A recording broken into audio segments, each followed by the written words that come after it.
वजीर दाखिला अमित शाह की जानिब से दफा 370 के हवाले से एक बार आज फिर बयान दिया गया है। आपको बता दें, दाखिला वजीर अमित शाह का श्यामा प्रसाद मुखर्जी को खराज अकीदत पेश किया गया है। 23 जून बीजेपी कारकुनों के लिए अहम दिन करार दिया गया है और दफा 370 का खात्मा मुखर्जी के ख्वाब की ताबीर है। ये वजीर दाखिला अमित शाह की जानिब से कहा गया है। मुल्क एक विधान, एक निशान और एक संविधान पर कायम हो गया है।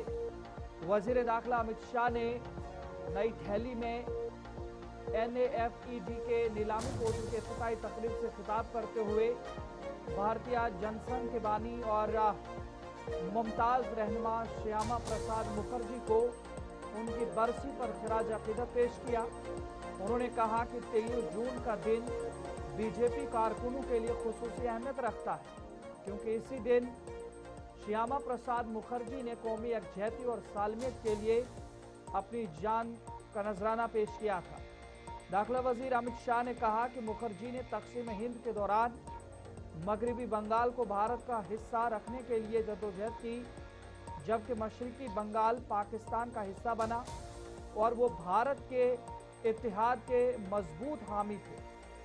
उन्होंने साबिका दफा 370 का जिक्र करते हुए कहा कि इस शिक ने जम्मू कश्मीर में अलहदा आईनी ढांचा कायम किया था, जिसमें अलग आईन, झंडा और इंतजामी निज़ाम शामिल था, जो उनके मुताबिक मुल्क की वहदत के लिए खतरनाक था।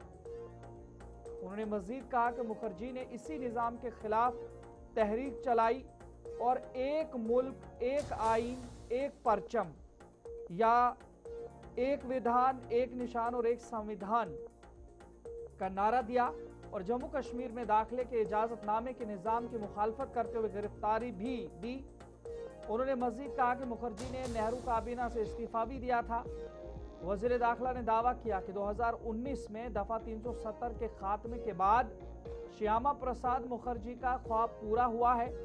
इस मौके पर उन्होंने NAFED के नीलामी पोर्टल की कारकर्दगी का जिक्र करते हुए बताया कि यह इदारा 7.6 मिलियन किसानों को खिदमात फराहम कर रहा है और 30,000 करोड़ रुपए के कारोबार के साथ 500 करोड़ रुपए के मुनाफे तक पहुंच चुका है।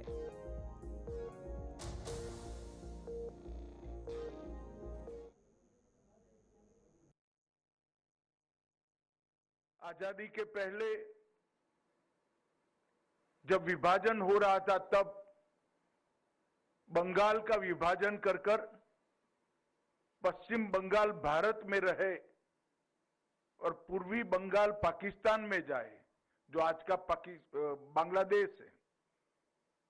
अंग्रेजों के साथ लड़ाई कर इस श्यामा प्रसाद मुखर्जी ने सुनिश्चित किया था। इसी के कारण आज पश्चिम बंगाल भारत का अभिन्न अंग बना हुआ है। देश जब आजाद हो गया, उसके बाद कश्मीर में धारा 370 लागू की गई। कश्मीर का राष्ट्रध्वज होता था, कश्मीर का संविधान अलग होता था, कश्मीर में एक अलग प्रधानमंत्री बैठते थे, कश्मीर में एक राष्ट्रपति भी बैठते थे। ये संकल्पना भारत की एकता और अखंडता के लिए बहुत खतरनाक थी। तब श्यामा प्रसाद मुखर्जी ने एक आंदोलन छेड़ा कि एक देश में 2 विधान, 2 निशान और 2 प्रधान नहीं रहेंगे। और दिल्ली से लेकर कश्मीर तक मार्च लेकर गए। जहां कश्मीर की शुरुआत हुई, उनसे परमिट मांगा गया। जिस तरह से दूसरे देश में जाने के लिए पासपोर्ट चाहिए होता है, कश्मीर में जाने के लिए उस वक्त परमिट की व्यवस्था थी। इन्होंने कहा, कश्मीर मेरे देश का हिस्सा है, मुझे कोई परमिट की जरूरत नहीं है। और श्यामा प्रसाद मुखर्जी को वहीं अरेस्ट कर दिया गया